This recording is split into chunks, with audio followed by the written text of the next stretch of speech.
என்னை இப்பவே கல்யாணம் பண்ணிக்கோ. எனக்கு என்ன பண்றதே தெரியல ஜனனி. செருப்பால அடிப்பேன். லைஃபையே தூக்கி போட்டு வந்திருக்கேன். என்ன பண்ணணும்னு தெரியலையா? வெளியே போய் ஒரே பாட்டில் பெரிய ஆளாடுறதுக்கு தானே சினிமா வைப்பா. வயசு ஃபுல்லாக கஷ்டப்பட்டு வயசானதுக்கு அப்புறம் நானும் ஜனனி என்ன பண்ணுவோம்? எனக்கு அவ கூட சந்தோஷமா இருக்கணும்ப்பா, லைஃப் ஃபுல்லா. யார் அந்த பொண்ணு? ஜனனிப்பா நல்ல பொண்ணுப்பா, நம்ம வீட்டுக்கு நல்லா இருப்பா. எனக்காக ஒரு வாட்டி ஜனனி வந்து பாருங்க சார்.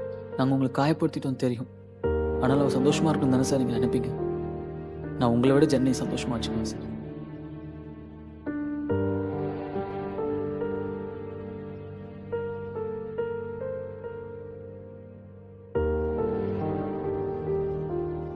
நான் உன்னை என்னைக்குமே கஷ்டப்படுத்த மாட்டேன், யாரையும் உன்னை கஷ்டப்படுத்த விட மாட்டேன்.